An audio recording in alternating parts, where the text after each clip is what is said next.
everybody. Welcome to the show. My name is Sandreva Phillips. Today, I'll be chatting with a very good friend of mine. He's a senior software engineer with over 7 years of working experience. He absolutely loves to build stuff.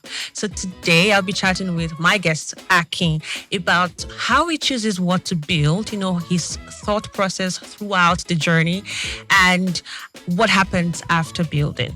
So don't go anywhere.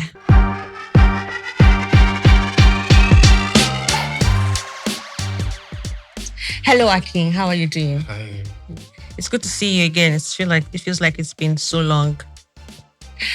So, how long have you been a software engineer? I know I said before that you have over 7 years of working experience, but I believe you have been coding for over 7 years, more than that. So, how long have you been, and how did you get into it? I think it's a bit of not a complicated story, but I think I had different touch points before I eventually started coding. Unlike most people that I've met these days, or I meet these days, or I've met in the time past, they want to get into it as a profession, but I think for me it was more like, I wouldn't call it a hobby, but just something I was deeply interested in. So How old were you then? I think my life started after I was 18, because I went to secondary school that didn't give you time to do anything at all with your life. So I think when I left, that was when I started maybe reading a lot about the outside world. But then I think my first, let me just explain a couple of stories that led me there. So I think that time my dad was doing his master's. Okay. So he always wanted me to fall into the cafe to do some research for his project at the time. So that was when I think I got to know about Blogspots. There's a blogger.com at the time. Okay. So, being someone that doesn't have a laptop at the time, it's always wonderful to go to a cafe and see computers and everybody's just sitting in front. You cannot do anything unless you pay. They involve money to pay. That is now let's go. And that's sitting beside you and the one in charge. Okay. So I think the first thing I did there was maybe open a Blogspot account. And I think I was maybe 19 or 18 then. Looks pretty late, I suppose. But I think it's a podcast, so I think let me just go deeper. But I think my interest has been much earlier.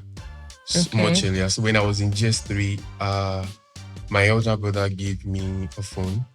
He had a phone, he bought a new one, so he gave me the former one he was using.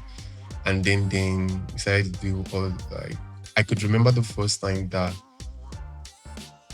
at MTN's network, but I wouldn't call it hacking, but it was the way you do it such that you'll be able to have free internet without having to pay. I guess a lot of people tried it at the time. Not me though.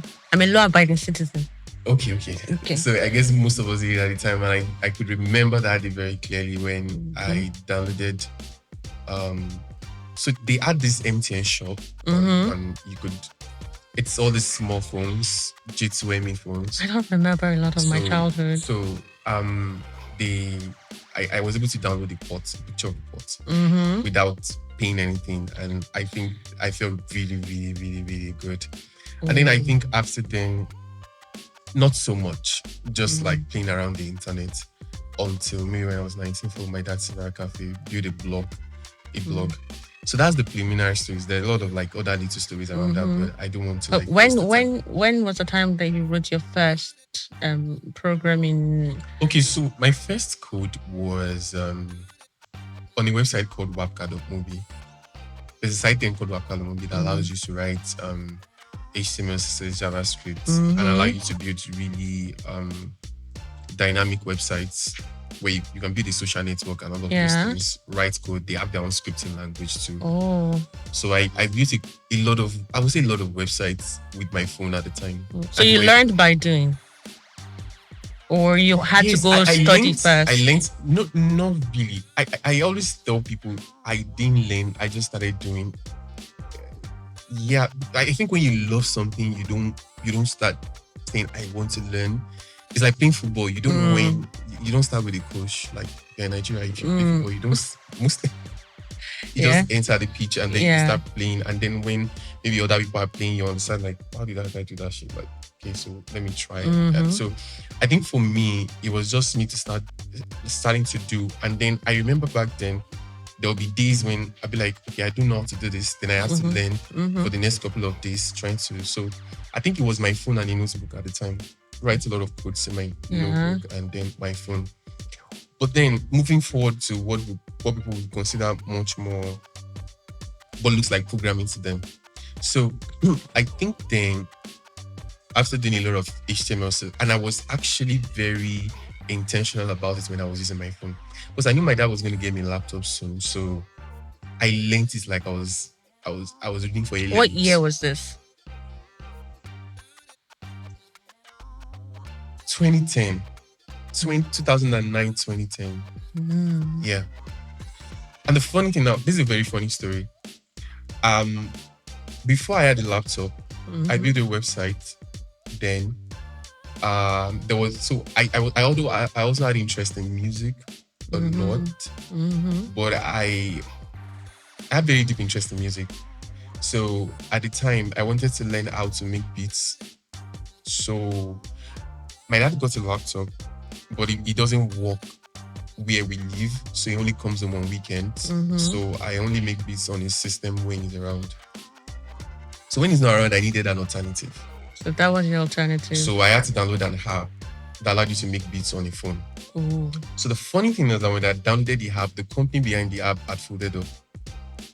So they had a little website where you could post the beats that you were making. But because they folded up, the website for posting the beats wasn't working. Yeah. So fortunately for me at that time, my aunt came home to visit us, and she worked at the university I went to. So because I was considered brilliant when I was in secondary school. So seeing grades, I was like, how is this guy having this kind of grades? And I was like, what's wrong with you? This. I said, well, she gave me money to buy more textbooks and stuff like that. Just to encourage me. So I was able to have the money to buy domain name. Instead of you buying your textbooks? I was struggling with school. I know I wouldn't read this. There was no point. There was actually no point doing that. Because I knew I could pass just reading notes. Okay. I wasn't just. It wasn't fun to you at the time. You wanted something fun to do, and coding was, yes, coding was. Yeah, and the whole music thing too was fun. Coding, music, and poetry. And poetry. Yeah. Do you still do poetry till now? I would say yes, because one thing about poetry is that if you've written for a long time, you really can't write anything without wanting to get along that line. So I think, the funny story. So I bought the domain name of the company that folded up, and it was cheap because it was Google Host. So I did not need a card. I could just transfer money, and then they would manually confirm it and all of those things. So I built it. Now the reason why it was fun for me was you built the website that folded up. The website that folded up, I built it back with my phone. Oh, interesting. So essentially, the app had a lot of users. Okay. Not a lot, but the few users were, let me use the word addicts. Like that's just the word you could. They were addicted to the app. Yeah. So when I did that, I didn't know that another guy in Romania at the time was also he was releasing new versions of the application. Although he didn't have access to the source code, so he would jailbreak the app and be looking for the parts he can see that he can like make new versions of. So when he saw that I built the websites, we now became, we didn't call ourselves co-founders, but essentially co-founders. You stole somebody's company just the way you hacked MTN, huh? Yeah. So basically, he just admitted to it, folks. I'm not going to put you in any mod. We're lost like all those like internet jailbreaking at the time, sort of. I'm even surprised you did not go into cybersecurity. At the end of the day, I don't think I was. I don't think I'm a professional. I'm professional for the sake of being professional, but deep down, I'm just. I don't want to use the word hacker, but if you look at the beginning of Facebook, they had this hacker mentality, which is the idea of not employing professionals per se, but just employing people that really love this thing. Yeah. So I think that is who I am. Okay. And so picking a career wasn't a concept of, I need to get into this, I need to pick something. It was more like, funny story again, like the reason why I became a software engineer today was just, I finished service. I didn't want to go back home. I did that myself. It was a very sincere conversation with myself. That was a very short one. I can work and people pay you for. It's only coding. That's the only thing I know more than anybody else. And I think the first company I applied to them was Supermass.ng. So yeah.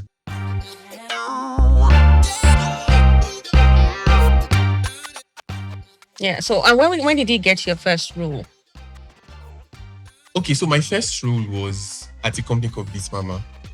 Okay, and how long? Like, how did you enter? Did you start as a junior, or you just went straight to software engineer? What role did you hold? I think as a new employee, 2 engineers at the time. I think so. It was a CTO and just me. Oh, but I didn't stay for long. I think I spent only about 3 months there. Okay. Then I worked for another company in UK. Spent about maybe 4 months. Why are you hopping around? So the reason why I didn't stay long in BeatMama at the time was that I think I don't know if it's okay to say this, like payments was a bit of an hassle. Okay. And I stayed for like two extra months without getting enough pay. Yeah. I'm not faulting them for that. Yeah. But then I had to just leave and find something else. Yeah, I understand. So that means you didn't start out as a junior developer at all. Yes. You just went in as a software engineer, and you were, for those 3 months you were working at BeatMama. Was it BeatMama you called it? Yes. The first place you were employed, yes. BeatMama. You had to work directly with the CTO, so I'm guessing you gained a lot of experience during that time. Okay, so let me explain how I got into BeatMama. It's a bit of a fun story. So when I finished NYC, like I told you, like when I said what people pay me for, I started applying, but something funny happened. I wanted to go for a GDG conference. I served in Ibadan, so I realized that was sold out on Eventbrite. So I was like, I still needed another, because if you're trying to, my thought process then and still now, if you're trying to make money, you just need 2 things. You need to. Okay, this might sound funny. You need spirituality and socializing. That's the only 2 things you need. So immediately I left service. I was like, okay, these are the only 2 things that will ever get me what I want. So I'm like, okay, let me socialize, because I struggled a bit when I was 7. I couldn't get a good phone. So by the time I had a good phone, now I could go out of my house. And so when I was looking, so GDT was sold out, because now I have to start socializing. So I saw an event then in the technical part of Eventbrite where they do like technology stuff. So it was for something called STEAM. STEEM. I didn't know what it is, but it's technical. So what am I doing at home? I was still serving, actually. Yes, I remember I was still serving. So I went there, and it was a blockchain conference. Still, Steam was a blockchain conference. Okay. So by the time I go back home, now Steam is so interesting, like exceedingly, like very, very interesting platform. So basically, what you do at Steam is a blockchain ecosystem where you blog, you write blogs, you just blog, like maybe like Twitter, something like that, or it's very similar to Medium. Let me put it like that. Oh, but the reward is it still around? It's still around. Wow, so they reward you for every post you make. But the reward works this way. I'll just quickly explain it. Okay. So if you post on the platform, I can come to your platform and upvote you. Like, just to say I appreciate what you're doing. But the upvote is me giving you money. Oh. So if I have like, so they have tokens to sell. So if me as there were a lot of those things growing up. I think I remember. So if I'm the one voting, like upvoting you, if I have like $1 million worth of tokens. Yeah. If I give you 50% of, I don't know if I'm getting it right now, but if I give you 50% of votes,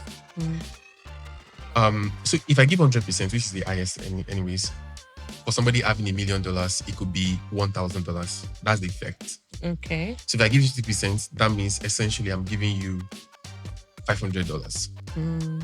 So I think there's a limit to how many people I can vote each day. So I got to that platform. That was the way it worked. And then by the weekend, I already made like 15K. I'm like, okay. Without doing anything, this is looking good. Okay. So what now really made it fun for me was after that time, they created a section of the community that you could post engineering articles, like technical articles. So then I did a couple of blockchain engineering. I built open source projects that is majorly funded by the platform. Okay. So I built the open source projects. I talk about it. If it's interesting, people upvote it. So that was it for me then. So I went to a lot of blockchain conferences. Yeah. And then you met Bit Mama. So I think she knows. So this is what I did then. I built an application for the platform. So like for the ecosystem, which allows you to calculate how much you're making. So it was a bit of a complicated calculation. Were you contracted to do that, or you just No, something you wanted? It. Oh, okay. I needed you wanted. So I did a V1, which worked for me. So people loved it a lot, and V1 is version 1 for the. They loved. So they started asking for a particular feature in the V2, and I did that, and I think I got extremely popular in the ecosystem. Yeah. For that, and also for my articles, because my articles get a lot of upvotes. So I think that was how Bit Mama got to know about me. And then, so she called me and said that she needed somebody to work for her. And at that time, I think crypto went down. So I was trying to look for something else to do in my life at the time. So she now said, would I love to work with her? And right that time, I only write PHP majorly. So, but she said it's a JavaScript role. So she said if I could learn JavaScript, I could come. Yeah, I wasn't willing to learn it at the time. Because there was this silent war going on between people doing PHP and JavaScript. Oh. JavaScript people look down on the PHP people, and PHP people want to prove their worth. So it's almost like looking at the programming language of people you don't like. So I sort of like just took it and then learned it, and then I joined. So back to working with them, how was it like? Yeah, so my job at the time, in my opinion, the way I saw it was that I was supposed to build blockchain bridges. So, Bit Mama is a mini, what's they call this thing? Something like Binance, like... a crypto exchange. A crypto exchange. So essentially, if you can add your crypto, you can sell it there, you have wallets and all of that. So for us to be able to, for the platform to be able to do that, they needed bridges between all those blockchain ecosystems or blockchain networks, and then our own direct to wallet exchange. So my job there was, since I'm very skilled in distinct blockchain, then definitely it's so easy for me to know how to integrate those or that. So the major thing I did there when I was there was some Node.js coding, and then majorly just building a bridge between StingJ, like the platform I was working on at the time, and then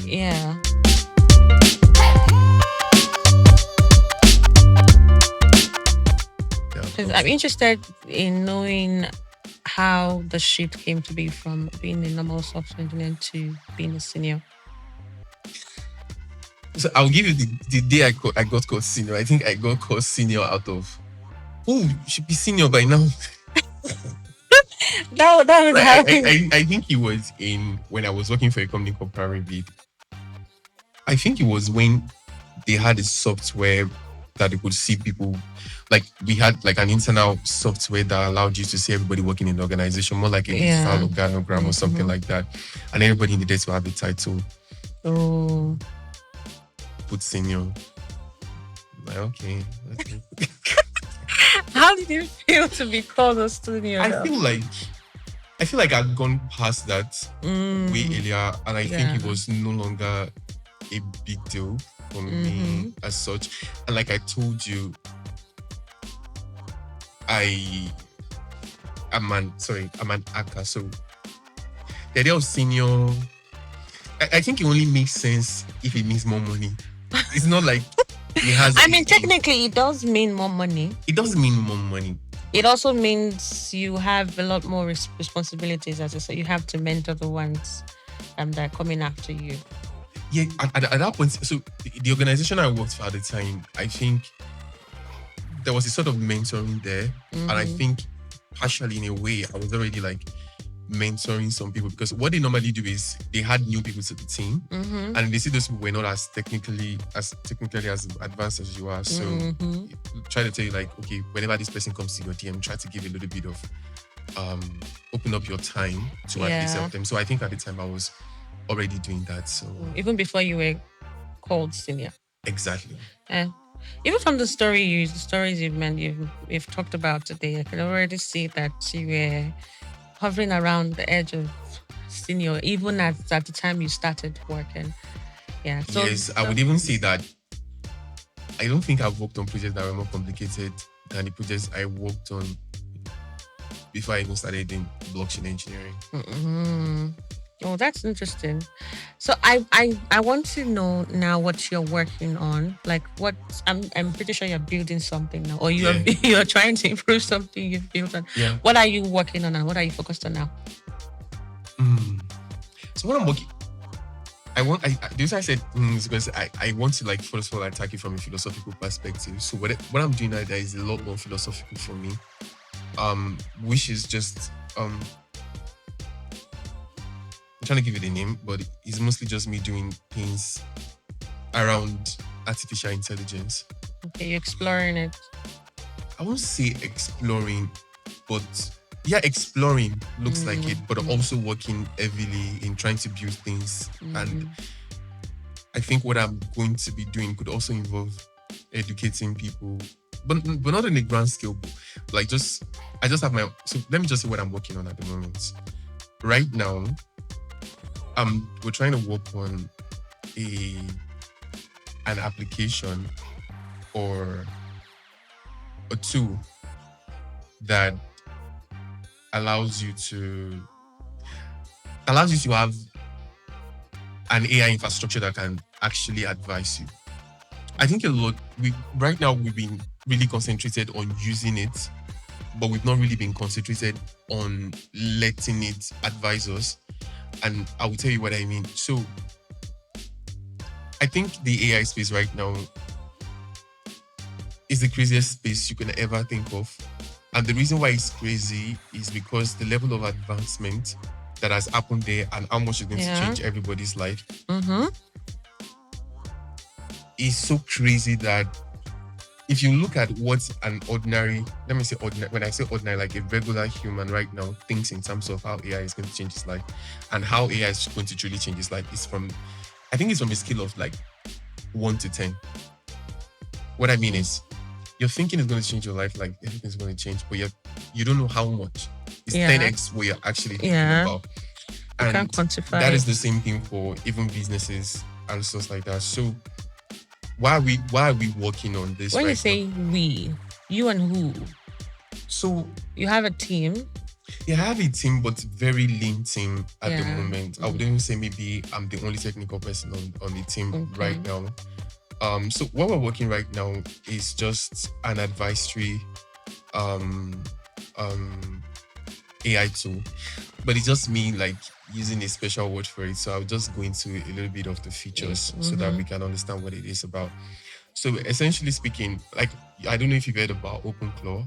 OpenClaw came out recently. What we're doing is it looks like that. But the difference between what we're doing and what OpenClaw is doing is that you're not going to need any form of technical expertise to have to use it. And please, it's a lot more secure than OpenClaw, right?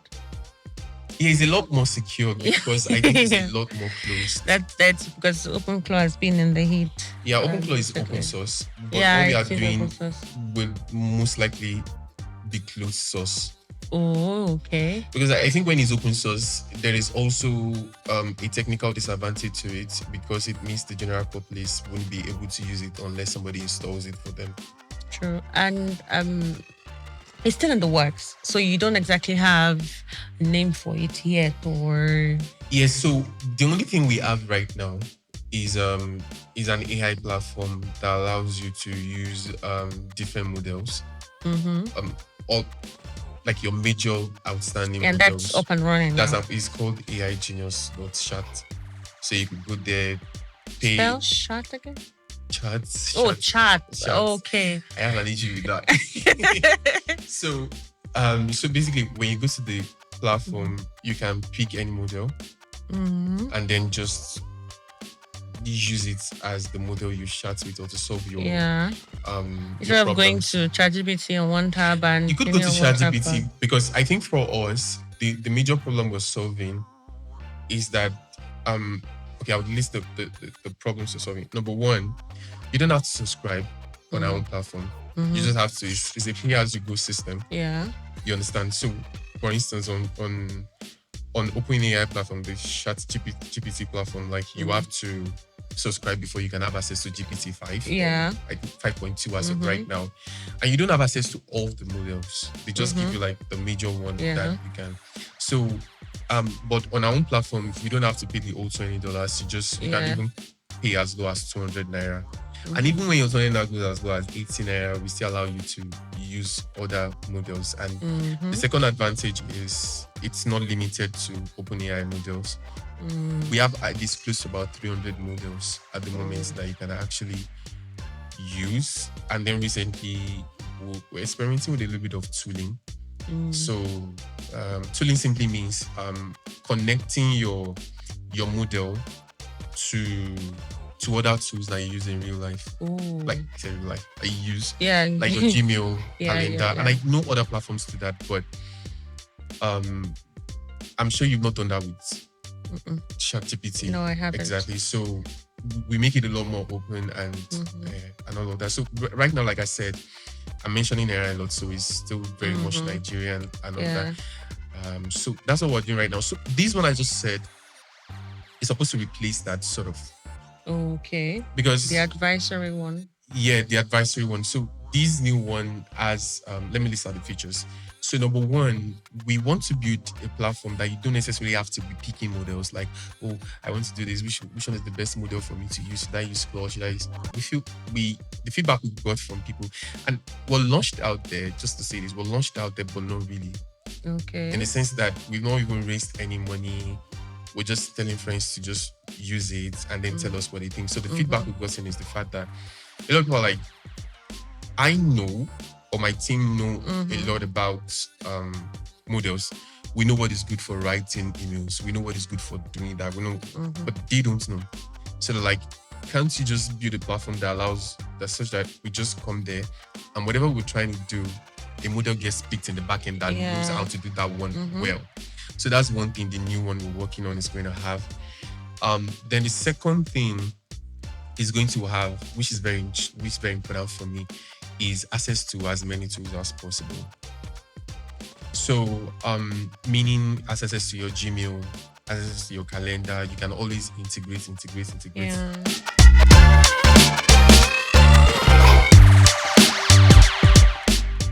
My problem with all this integration, which is why I try to limit the kind of or the amount of integrations I have, is you're increasing your attack surface, right? One thing, if you're having too many tools that integrating with so many things, and I'm very worried about security in all areas. So that's how are you addressing that? So I think for us, as far as we're concerned, like there are two basic levels of security is that security points that you need to deal with. Is the platform you're integrating with, and then us keeping your tokens and all of that. And I think we use the best supporting platforms for what we do because, for instance, we're using Postgres. Right now we're hosted with Supabase.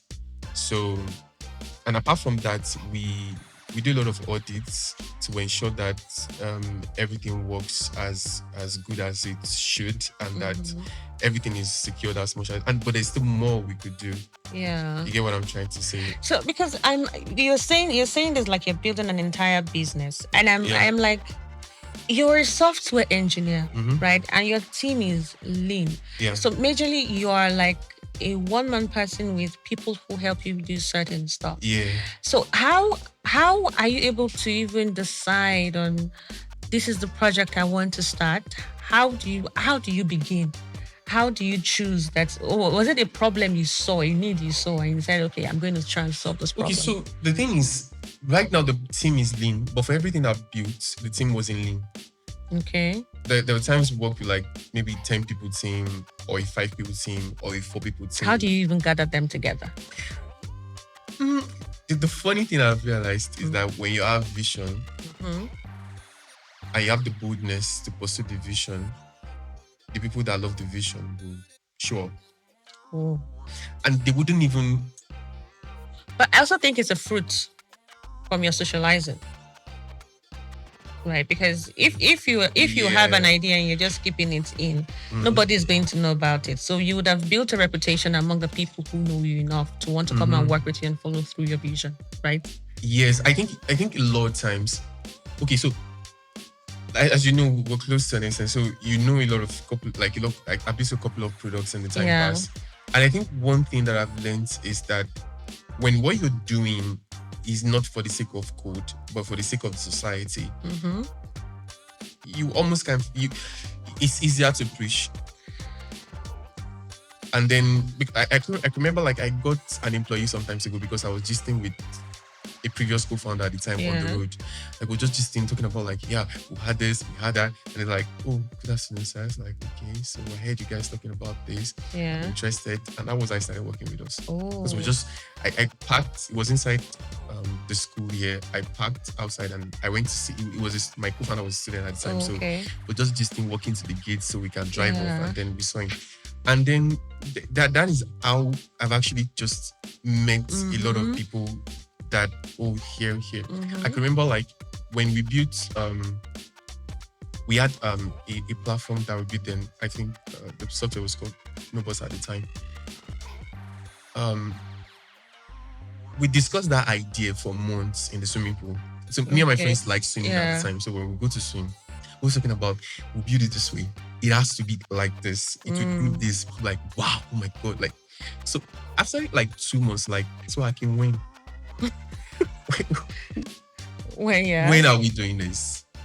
Then I think the building was so funny. Like, it was so fun at the time. So I traveled to Lagos at the time to see someone. I was in an hotel room. And then in my house here in Akure, I had my team. And the funny thing is, I wouldn't say it was a team per se. It was like a lot of friends and a lot of people in the house. Yeah. So I was building the back end from there. They were building the front end from here. Oh. So I was alone there, and there were about 6 people here in my house, sleeping there. With waking no up. pay.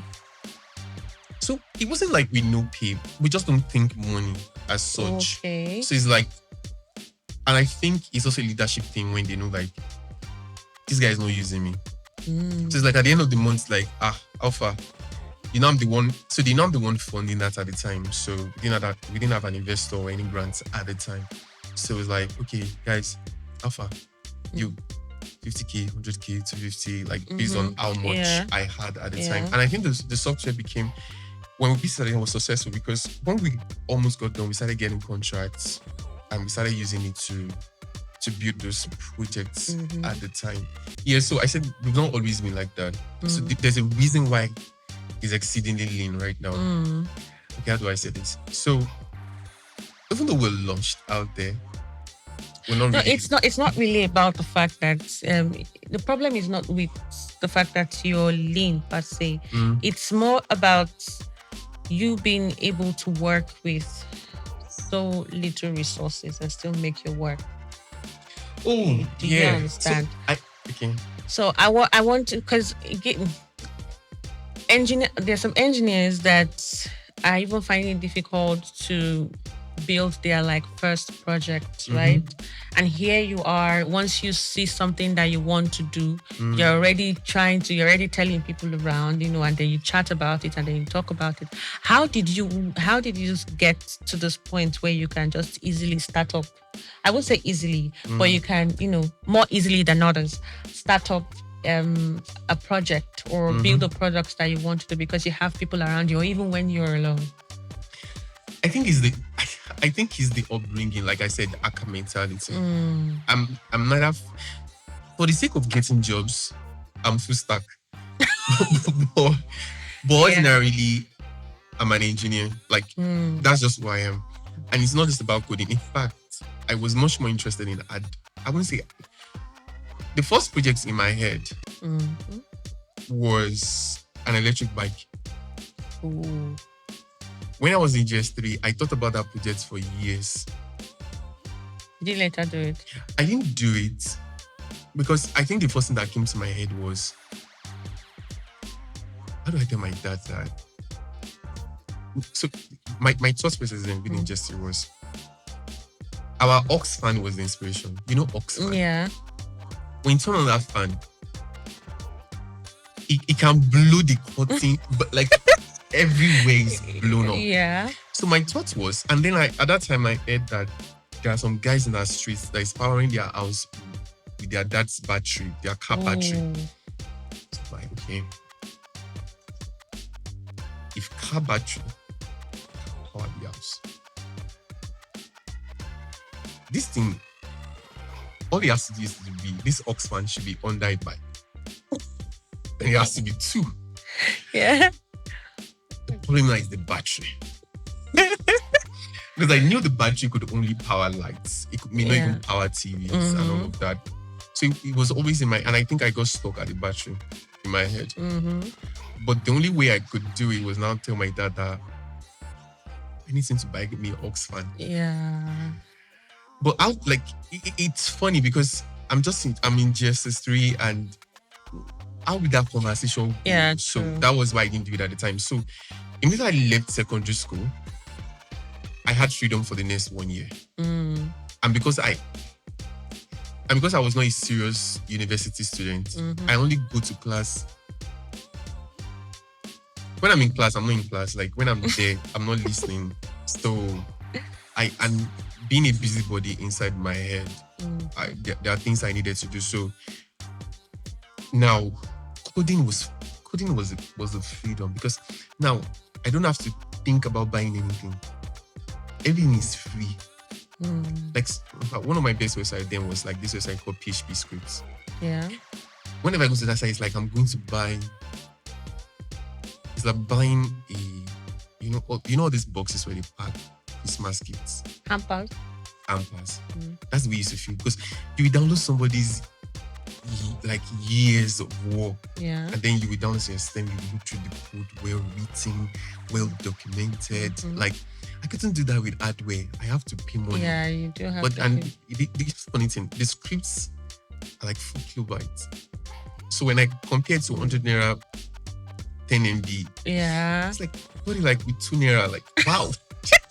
And then I could code, and so it was a lot cheaper for me. I'm forgetting the question again. The question is, you're a one-man team, and it's not easy for, So I think it's the way I was brought up, like coding for myself. I didn't enter to it to be a front-end person or a back-end person. It was always from a project perspective. Yeah. So it meant that if I built the front end and I did the back end, I go and figure out how to do that. Okay. If I built the back end and I wanted to host it, I just figure out how to do that. Plus, if I build everything and it's too expensive, I need to find out how to do ship. Okay. So for I'm thinking I'm trying to put myself in the shoes of an average developer now who wants to start building projects. So you're saying that I would have to enjoy it enough as much as you, because it seems like you're speaking from I enjoy doing this, right? And I think you actually do have to enjoy doing software engineering because you would get burnt out very quickly otherwise. So you have to enjoy doing it. And whenever you reach a crossroad where you have to learn how to do something, you dive right in, you figure it out, you do what you can do on your own. And then until you find somebody to, help you with it. I most of the time don't need help. Even when you have a team of 10 people. So the reason why we had a team of 10 people at the time was people wanted to work on on vision, and they would just get stuck on you if you don't allow them, because it's not really about the code they're writing, it's more about the vision. Ooh. So So, them being sorry Yeah. to cut you short. So it wasn't like you needed their help; they needed your help. So you accepted them. Is that what you're saying? in all sincerity, it was the vision that all of us were just hanging on, basically. Okay. And at the time I had a full-time job. Mm-hmm. So their help was also like they were helpful, because Yeah. so the way I worked then was there were weeks I couldn't code at all, like maybe weeks on end, like 2 weeks I just couldn't, because of the way the work was at work, like the workload. So at that time they would be the one like helping out and all of those things. So I think that was where I would say I needed their help, because I wasn't always available to do those things. Was there somebody else coordinating the team for you? Or wait, like for instance, every time they had to push a code, So we had a review system, Yeah. basically, that would most of the time pass through me or my co-founder at the time. Yeah, because that's another thing that's interesting to me. I would assume that a software engineer would just, an average one, by the way, would probably just want to build something that they think might be interesting to them, build everything and not have to bother with or might not even know how to handle teams of people. Right. But here you are building, you call yourself a hacker, you like to code, you like to build stuff, and you are still managing people. Yeah. Right. Was there an experience in your journey that made you realize or made you learn how to manage people? Or is it the same thing as you said, where you need to do something, you learn it on the go? So for me, I think one of the most important things is I try not to make, how do I say this? So there's a first principle learning to everything. And if you break down everything to first principle, you can almost undo anything. So managing people was not something I had to say, and I'm like, oh my God, I need to manage people. I need to figure out how to manage people. I just do. I think I lead more than manage. How so? What's the I difference? think the first thing about leading is to have a vision. Okay. Because at the end of the day, I've managed a lot of people over the years, even before I started getting jobs. I've managed a lot of people. I've done a lot of projects. Oh, that would also have contributed to. Yes, but the experience have always been the same, and this is where it is. I have a vision. The vision is not about me alone. It's about helping people. Another person sees this, they love it. And they're like, yeah, I would love to be part of this, and they start working on it. And then, now this is funny, you may not believe. Most of the time, in most of the things I've worked on, code, because I've done a lot of things that are not just code, like other things. Like when I was in the crypto space, like there were times I would gather people together to invest in a particular token, or because I just didn't want them to lose out in whatever that token was going to bring, and all of those things. A lot of ecosystems, that there were times when I was working with people, building a community of people to, let's just forget about in an ALS ecosystem, like being a blog producer or being a data miner and all of those things. So when we have those things, like at the end of the day, I've had several times where the people that work with me fight me because I'm not agreeing to the joint vision. I'll give you an example. I have a vision. I'm the one that started. So I bring people in. They end up loving the vision more than me. That if I say anything that looks like will not achieve what I told them will achieve, all of us will have problem. So it wasn't a concept of me now managing or leading. These people are too passionate for me to even say, oh, you must do this at this time. They will do it. So you have to find motivated, talented people as well. But you also have to be terribly motivated and talented to be able to. I am extremely motivated. Yeah.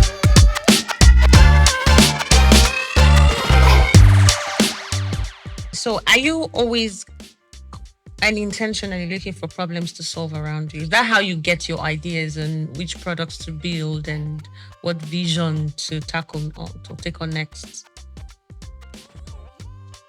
I don't think I look for them. I think they are there.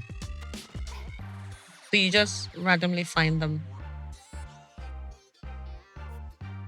Okay, so To make this easier, yeah, let's talk about Nubox, for instance. How did Nubox come to be? that's a very interesting question.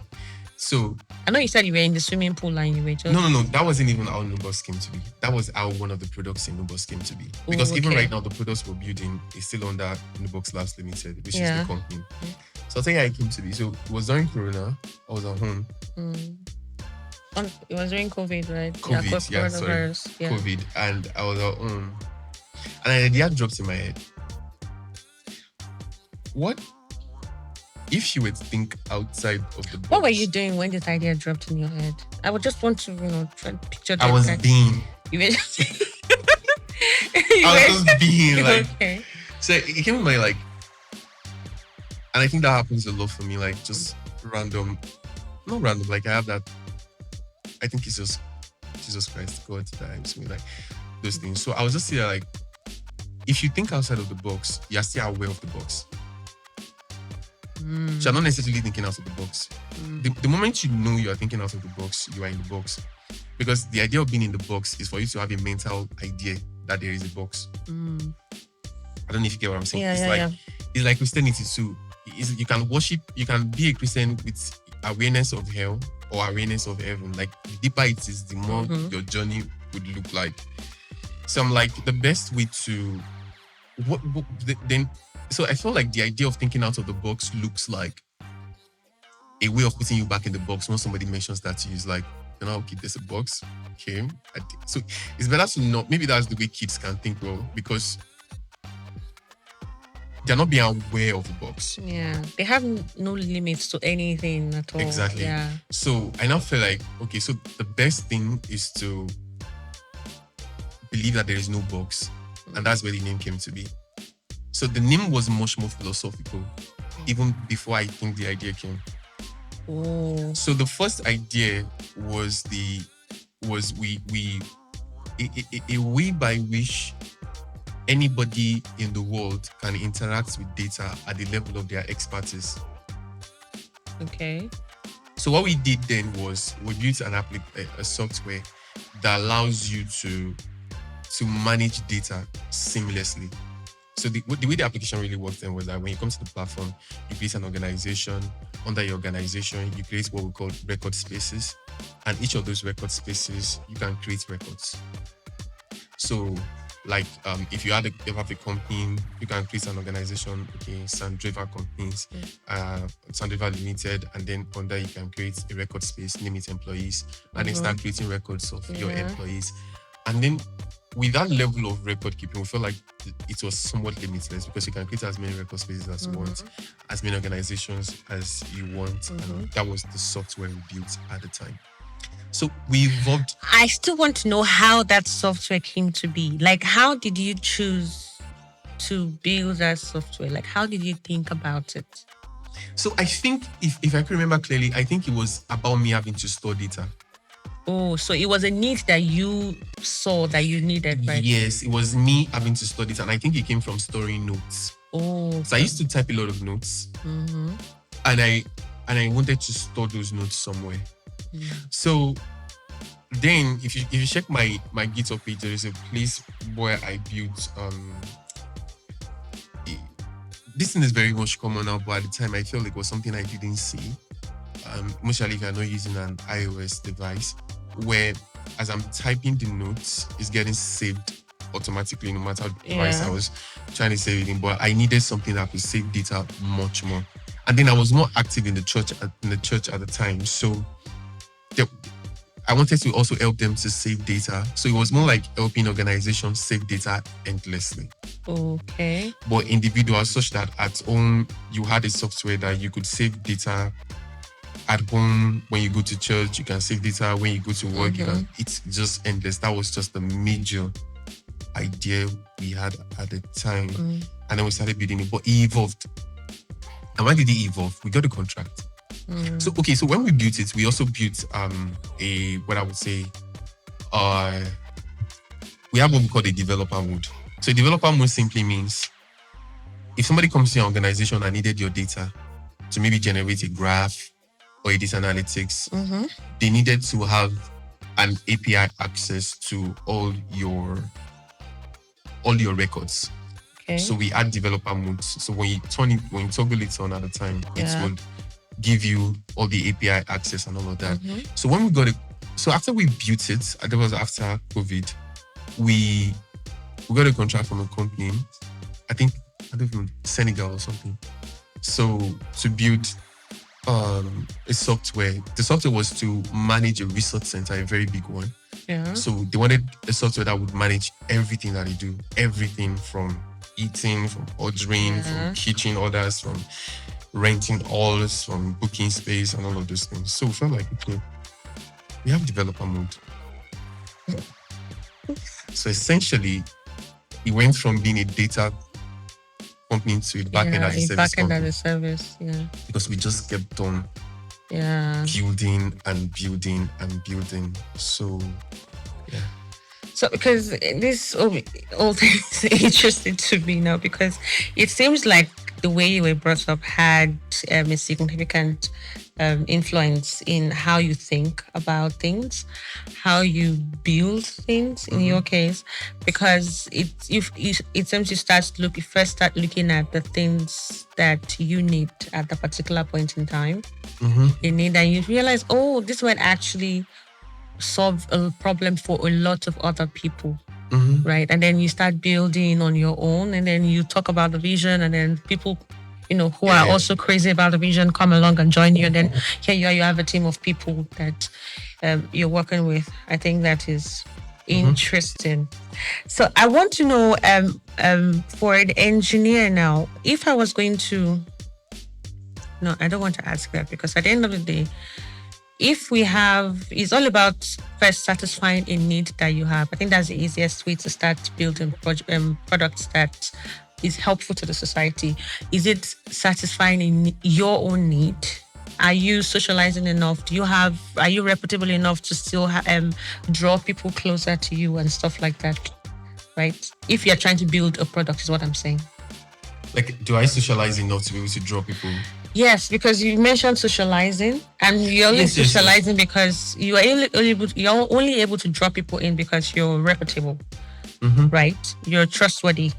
People know you for who you are. So you, as an average developer now, you have to solve a need that you are facing. You also need to have people around you and be trustworthy enough for those people to come around and then help you build what you're building. Exactly. Right. Okay. Now, let's go to another question. And when things aren't working out for you the way you want, how do you stay motivated through it all? Like, in what sense? Like there are times that, for instance, you're just working on something, and maybe you don't have grants for stuff yet. But I don't think you're building stuff just to get grants. You're building stuff because you're trying to solve a problem. Or maybe when people are frustrating, the team you're working with is frustrating. How do you stay motivated and stay focused on the vision without, giving up? This is not funny. The issue is that there's nowhere to give up to. Like, the thing is, this is who I am. So, giving up to be who? I don't know if you get what I'm trying to say. Yeah. There is no way to go. You have to stay on it. Exactly. And I think, in regards to funding, maybe it was only most recently that I think I had a little bit of an hiccups with funding. And the funny thing is, if you look at all the startups I built, they've not been one that's like really out there yet. And I think the reason for that is because of evolution. It's funny, actually, because before Nubox, I had a company called DIM. Yeah. And it was also to solve a problem. Basically, it was a gift card company that allowed you to, as a business owner, you could come to our platform and then you could create gift cards for your own customers. Yeah. And then they can redeem those gift cards on the platform and you receive money in your accounts and all of those things. But so what happened was, so the major issues I've had was I think the biggest one has always been co-founder conflict. Oh. But not really conflict all the times. Maybe the idea of not agreeing on So I'll just explain two times I've had a co-founder conflict. I think the first time was the product actually became successful. Oh, that was for Dim. But the issue now at that particular point in time was that because of the success, bare minimum was not allowed anymore. So, and it was so funny the way it was crafted. It was crafted in such a way that we built a product. So the approach I do is, let's build it and let's push it. And then let's get reaction.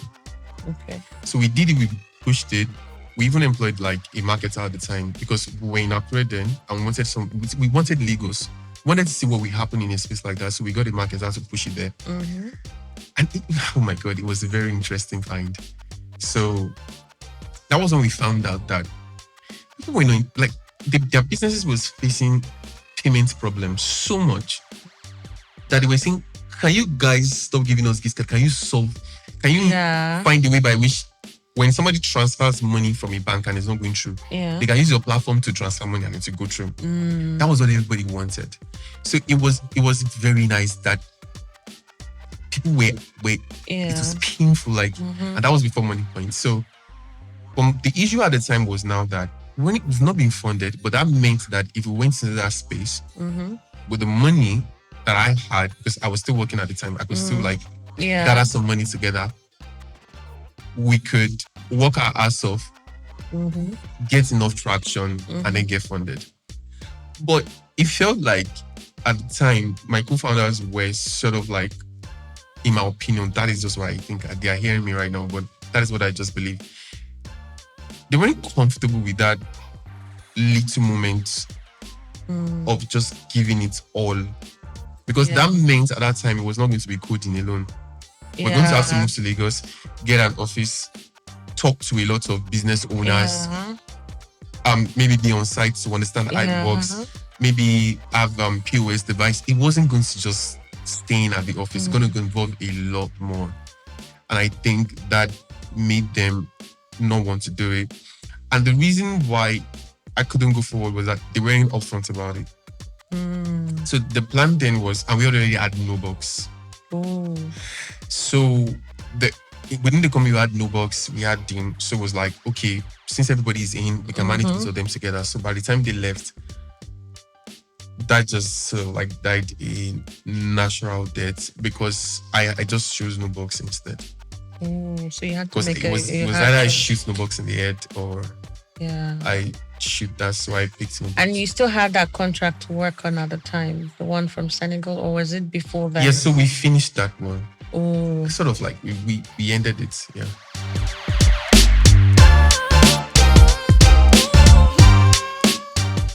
When an engineer is trying to build a product, for instance, how do they ensure that they are not just trying to reproduce what is already available, but actually build something that there's no solution for yet? Or is it still okay to reproduce something that is there, just boost the skills of? I think reproduction is bad. I think it doesn't make sense, and I think reproduction is almost impossible unless that is actually your motive, and I will tell you why I think so. So, if reproduction, I mean, not full reproduction. You've seen people say, "Okay, I'm going to clone this particular app." I think cloning is just off, kind of, but it works in certain situations. Because it's a different thing to clone a business, and it's a different thing to clone a product. And okay, there have been entrepreneurs that have been successful cloning a business, not even the product, like the entire business, everything, but in a new ecosystem. So this is an example. So let's say, now one of the motivations for us as an AI company is, I strongly do believe that we would be left behind a lot, as we already have, as a country and as a continent, and several other continents will be affected probably. We'll be left behind a lot by the US companies in the way they push the product to us, in the way the products are. So there are certain features of OpenAI ChatGPT right now that you can access because it's just US alone. And this is what I believe to be the future. I believe it extremely strongly. If this doesn't happen is because it's because everybody's just dull, in quotes. It's just because the business world and the ecosystem is dull. And this is what I think. I think that right now we should already have gotten to a point where all our major apps we converse with them through conversations. At least that option should exist heavily. And that there should be a major mega app that every other app you use is integrated to it such that you can have conversations. So I'll give you an example. So it's like saying, you go to your personal assistant and you're like maybe something like ChatGPT and say, I'll be traveling to this time. I don't even know what to do. It should really tell you like, oh, sorry about that. Have you booked your flight? Said no. Like, okay, let me go check out platforms on its own. So this thing like, let me go check out platforms where booking sites for you. And then it comes back with these are the options of where you can fly. I know you like long seats that have leg rooms and all of those things. Like it's like hey Alexa, one, and then all of that. And like you actually need to shop because the last time we spoke, you were talking about, and then it goes to Jumia, and then it says, okay, I've listed a couple of products for you, and all of that. And then it goes on and on and on and on and on. And then it does this big bundle of everything you're supposed to purchase and buy. And then it just pops up a payment button and say just pay. And then I will handle the logistics for you.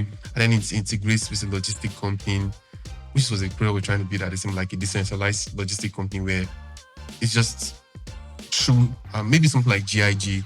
Through, it just senses and all of that. And everything is in your house. You did nothing. The AI knows you too much. It knows all the things you need. It knows you don't have this one in your wardrobe. It knows you like this, you know, like that. But the only way you could achieve that is if there is integration. Sure. With all this. I wish it's something very similar to what OpenClaw is trying to achieve. So if I could circle back, like, I feel like we might be left out, or we might grow very slowly as a society in this continent. In this continent, if we don't have companies like ours trying to stay in the front of trying to bring our local integrations into something like that. We still have to consider the whole acceptance.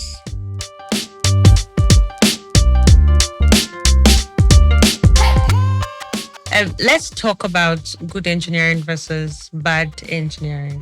What would you like? What's to you? What's the difference?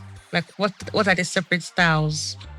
How would you be able to say, "Oh, this is good engineering, this is bad engineering"?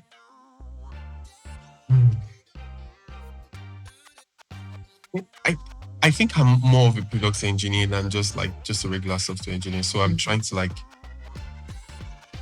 push it down to just focus on software engineering instead of like product engineering. So I would say, what's bad engineering really? I mean, this is relating to code, right? The kind of code you write. There are things you follow, right? Like as a coder, like I think one of the biggest principles is do not repeat yourself. That's definitely one thing you need to put at the back of your mind. Like not having to repeat yourself. And then some people have been saying this keep it simple thing, and there are many senior engineers now that would always want to like make their code as simple as possible. But I've also been reading like exceptions to cases where they're like, if you keep it too simple, right, you are increasing latency. Is it increasingly? I've forgotten how that article kept put it. It's more like when you are oversimplifying every little thing, you are kind of like introducing more problems for you down the line. Because I was trying to, I don't remember how the article put it essentially. But let me ask you now: are there like downsides to keeping it too simple? The thing about engineering is that it's more, I think it's a lot more about architecture and the opinionated approach. There are some people that they would, I don't know if those people still exist though, but like there are some people that would kill, in quotes, for object-oriented programming. And there's some people that really do believe in functional programming. And when you look at those two approaches, they believe at the end of the day, it gives certain advantages when you follow the approach of, oh, I'm doing object-oriented programming, or I'm doing functional programming. Yeah. I don't know if you get what I'm trying to say. And then there are certain architecture that you would follow that would give you certain advantages. So I think the whole idea is about being able to have a senior engineer or set of senior engineers that would dictate the approach from what if you are now the senior engineer? You have to collaborate with other senior engineers to have that standard. Exactly. Right. Okay. So that standard will be what will eventually dictate how the code will look. Where maybe you could say that based on this approach we're taking, at the end of the day, if we follow all those rules, we will not repeat ourselves too much. We will not do that too much, and all of this kind of stuff. Okay, let's talk about your weird experiences. The weird experiences you've had since you've been a software engineer for as long. You said since 2010, so that's about 15 years thereabout. The weirdest experience you've had coding alone or in a team. Okay, weirdest. Okay, what is the weirdest? I once worked in a company where there was this guy that gives everybody problems. Like, he had anger problems. He was just annoying is the word. Annoying to deal with. Do you have an example? Okay, more like so there was something happened. So I was employed as a backend engineer. I don't want to mention the name of the company, but it's definitely not the last two companies I worked for. So I was employed as a backend engineer, and because I could do front end too. So maybe what I did was bad anyways, but they gave me a task to work on. So I was on the back end. I was literally waiting for the next stand-up the following day. I was like, I just went to took the front end. Like, what am I waiting for? So you went on to do his So it wasn't assigned to him yet. So I just wanted to see what I did work. Yeah. And I think because I spent a lot of time coding alone, so there was still that thing in me where if you don't, I say that the product approach where it was itchy for me to, like, I'm done with the backend. Let me just see how this thing would. So I did it, and he had, should I say tantrums or ranting, anger during stand up? Not even stand up on Slack. And it was like, why? More like, I can't remember the exact words. Why are you touching my code or something like that and all of that? But the reason why it's weird is because when I got the job, somebody messaged me on LinkedIn that was working there before. And he's like, oh, have you met this guy? Yeah. I'm like, he said, so when we had that conversation, I was like, oh, you've met him. But the reason why it was really weird was when he does all that, because it was a small team of about 8, together with the CEO. The CEO and the CTO says nothing, kind of like. So it's more like when the management allows somebody to just. I mean, I do understand from his own point of view, though. I'm not going to be pro. You have to throw tantrums or anything like that. But you could have also done your front end privately and personally, and not tried to. I think what I did is not the problem. What you reaction. What you did. The front. I don't like. For me personally, I don't like when people do my job for me. I want to be able to do my job myself because I do love to code. And when you take, maybe I'm looking forward to building the front end already, and then I come around on a work day and I see that you have taken over what I'm supposed to do. I mean, I'm glad I don't have to work, yes, but I'm also pissed that you've taken something that I'm supposed to do. So that's why I said I understand this point of view. So if you were itching to, see how your product, your backend worked, you could have just said, okay, let me build this. Yeah. So you had, let me just tell you now, you had a fault. But yes, he overreacted because I wasn't I'm not in that. I think he reacted a lot. In fact, I'm not supposed to say this. I cried one day because of a reaction that I did on, and I sent a resignation through message through Slack, and I deleted it after because I was just tired of working with somebody that is rude and nobody sort of like tells me. Yeah, like, just calm me that's a down. problem. So if there's any other one, Oh, again, you could have also. This is always because I'm trying to put myself on the guy's shoes. You could have just sent him a quick message that can I just take this on? Just can communicate. so the thing was when I joined the company, I didn't see anybody having a sense of ownership of any code. Oh, okay. Now that's different. So I just felt like we all own the code, but we are assigned to different things on Yeah. the code. So when somebody now said it was his baby, Because I like working in companies where there is some sort of ownership of what you do. So that's what I just, and then I can see my work so I and see think the he had that emotional the connection. impact. So let's ask this one last question so we can round up. What skills do you think are necessary right now for people who want to break into tech right now? As a software engineer, Okay, they've not learned and they don't know anything about software yet. let's start with they don't know anything about software. Let's move on to upskilling. Okay, so if they don't learn anything about software yet, I would just say read as many books and watch as many podcasts as you can about AI. Okay, they should Then start with make your AI. decision. Yeah. All right. Then make your decision of what you want to do. Okay. That would really guide you.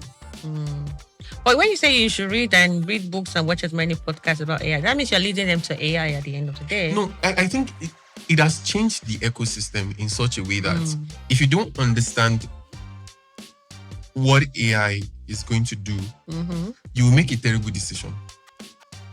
True, you might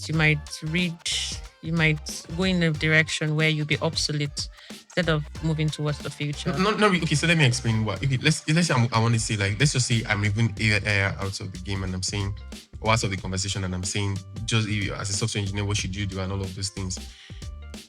I would be giving you obsolete advice because, okay, for instance, let me give an example. I did a very mini project for a friend recently, and this is where I did it. And I do this a lot. I was tired and I just didn't want to do so much. I was just like talking to ChatGPT and I was like, through that conversational mood, and I'm like, we're talking, I'm like, I want to do this project, this is that, supposed to do this, supposed to do that, supposed to do it. Create a PRD for me. That's a product requirement document. So created the PRD, looked at it, hey, I like it, yeah, good. Had a TDD, that's a technical design document. Had a TDD, had a PRD. Okay, cool. Went to Lovable, put the TDD, PRD, Lovable, based on this PRD and TDD. Give me something that is nice. I did it, did the PRD, TDD, took it to Cursor. Like based on all so I made sure that all the endpoints were listed by ChatGPT, all the endpoints, everything, the data coming in, the data going out, the structure of the data. And then like, okay, based on this and the technologies I've listed, generate the generate the task for me and then accomplish the task. When it generated this, I was like, this task is going to take 3 months to finish. I'm like, do it now. So he did it in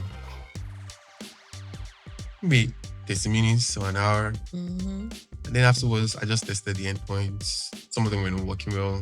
Like, correct yourself. Why is it not working? Write the test. Run the test. If the test fails, correct yourself.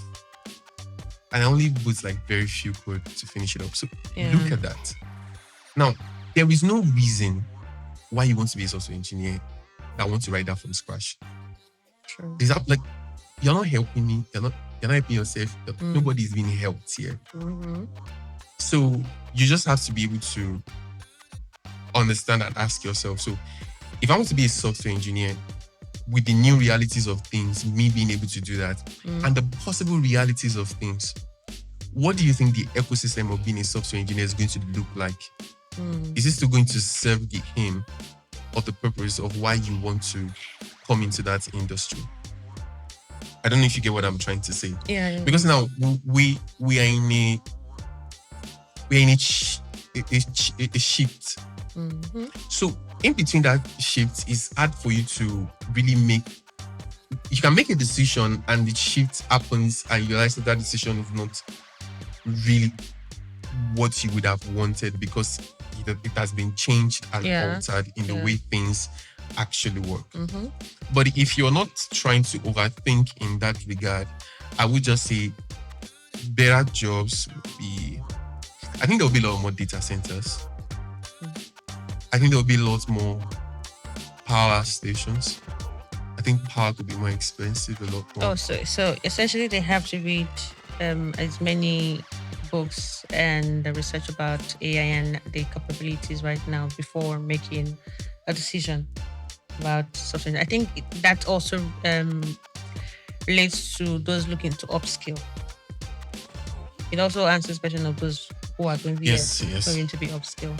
All right, that's good. Thank you so much for coming around and joining me to chat about what you do and the products you build and how you build them. It's been so nice chatting with you.